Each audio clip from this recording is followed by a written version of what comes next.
When you think about summer, what comes to your mind first? Endless sunshine, swimming in the ocean, ice cream, but maybe also disappointment and burnout. Because no matter how hard you try, how well you prepare, it never fully looks like your Pinterest board or your TikTok feed. Is the concept of summer, the being excited for the best possible outcome, better than the actual thing? Everything I do, it's for summer. Me going to the gym, that's for summer. Me clocking in, that's for summer. There's not a single thing that I'm doing right now that's not for summer. But then we're met with 100 different options, hobbies, hairstyles to try, parties to go, vacations to book. We end up doing nothing because the pressure to do as much as possible in 90 days, on top of going to school and having responsibilities, just became too much. When did summer stop being fun and almost feels like a performance now? This competition is not about who's able to enjoy it the most, but which kind of summer looks best from the outside. When people only post their best videos and highlights, it becomes very hard to keep up. I think it's actually impossible. I'm constantly comparing myself to like everybody on the internet that's in Europe at the beach, tan, not working. How lucky we're still in the beginning of summer and don't have to fall for the same traps again and don't participate in these Summer Olympics? Right before summer, people are getting ready. Everyone is posting videos like, this summer is going to be the best of my life. Creating vision boards on Pinterest, writing bucket lists, shopping online for new summer outfits, or going to the hair salon to become a completely new self this summer. Why do we have such high expectations? And are we almost setting ourselves up for disappointment? I feel like we're not only competing during summertime, but they're showing off. Of people getting ready for summer feels performative and staged already. It only becomes performative if you don't try or do it for yourself, but just to give off this cool girl vibe or image to other people. I think what's uncool is if someone says something was performative and then you stop doing it. Come on! If you're happy doing something, whether it's performative or not, do it. It puts even more pressure on everyone else to also enter summer with a strategy. Who you want to be and how you want to look like. And if you don't live up to that standard or vision, you already lost. So what are you waiting for? Book your Euro summer trip before it's too late. The internet has always been putting that pressure on young people. Europe is where the cool girls spend their summer. Every wedding is themed Europe. Summer is now themed Europe. You gotta go to Europe if you gotta be an it girl, if you wanna be an it girl, if you wanna gain a following. And it even comes with a full package. Clothing, specifically labeled as Euro summer outfit. Certain hairstyles, activities, places you must visit, and even mottos like Mamma Mia summer. So Sarah Larson's song makes kinda sense. This feels like Euro summer, because it's no longer just a destination, it's a vibe, an aesthetic. It's a lifestyle. Like, these websites are telling you to go to Europe. These are outfits for your Europe trip.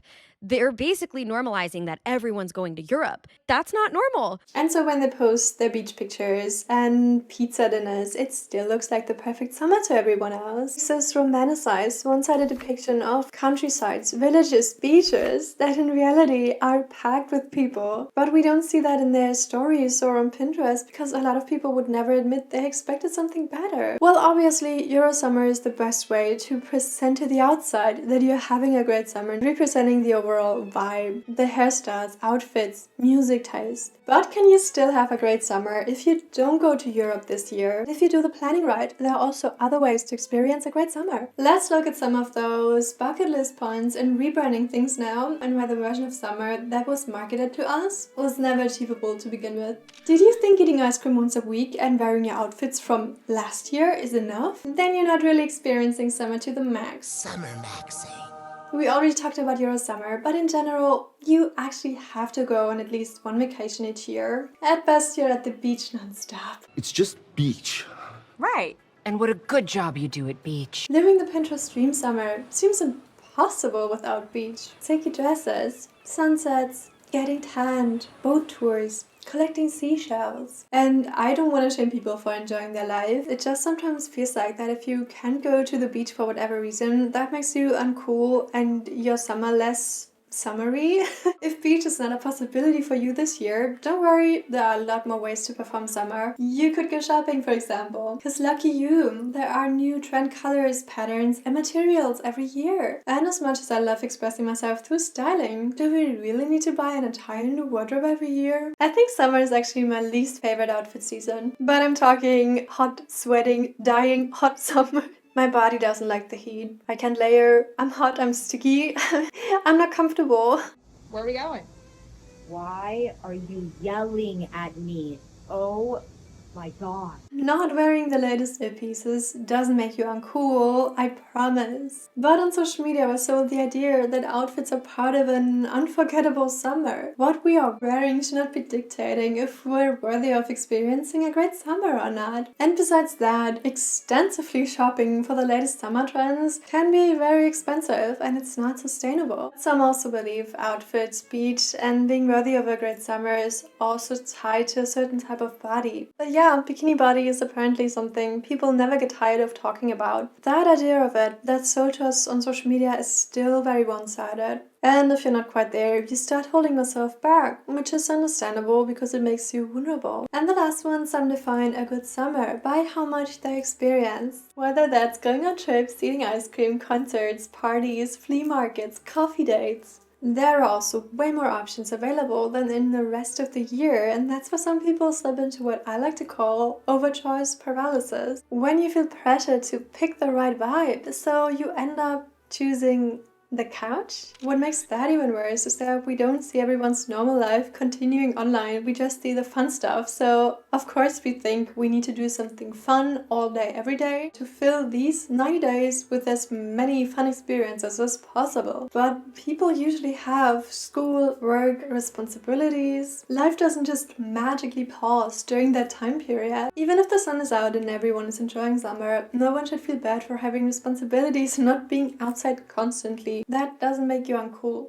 Why does it feel like a capital offense to stay inside? It's so nice out. Oh my gosh, you're not taking a walk. You're not going to the pool. You don't want to go to the beach for the day. No, sometimes I don't. Sometimes I legit want to be united with air conditioning. It's also okay if you think summer is a tad overrated. Maybe it's the concept of summer. We curated online. Maybe it's the season itself. The heat, the sweat, the sunburn, the constant comparison and competition. But admitting that feels criminal, like you're just not trying hard enough. It's too hot. This is the most annoying time of the year to be on social media because everyone's getting engaged or traveling and throwing it in your face. And there's too much pressure to do activities. I don't care that the sun's out. I want to sit my ass down on the couch. Please let me know how you think about that. But be careful. Admitting that you actually don't like summer that much comes at a risk. It's not what's normalized and accepted by society. And everyone always is like, oh, it's the best season, I can't wait for summer. I'm like, why are we waiting for summer? But nobody's gonna agree with me. But deep down we all have this need to be accepted and be part of the tribe. For most of human history, being liked was about survival. Being part of the tribe meant resources, safety, and protection. That need for belonging didn't just vanish. But we rarely do things just for ourselves anymore. We crave witness. We want someone to say, I see you, I see your life, and yes, you're doing it right. How can we shift the focus back on what's important to us? Let's assume you're chronically on Pinterest, like I am. There has so much inspiration right at our fingertips. You can plan out different summer hairstyles, outfits, activities. But maybe you're also excited one moment and the next you completely forgot about those hairstyles. Because planning is easy, it's the most fun. Nothing has happened yet, which means everything is still possible. But when it comes to actually bringing your perfect summer to life and experiencing it, we suddenly feel overwhelmed or disappointed. Let's say you saved a picture of a watermelon. You actually need to buy one. It's almost like we're waiting for life to happen to us. And yes, sometimes that can actually happen, but those hairstyles are not gonna magically appear on your head. As a first step, we need to take the pressure out of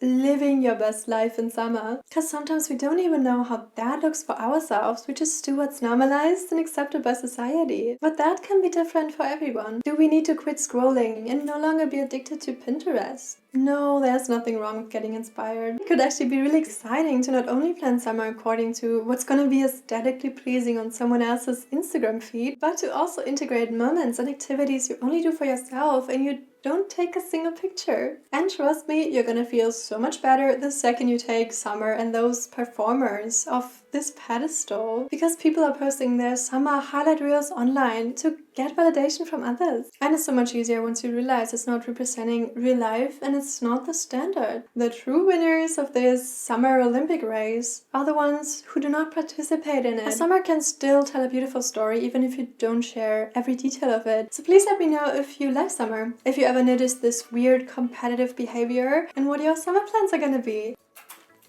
I want to tell the people out there that thank you for supporting me.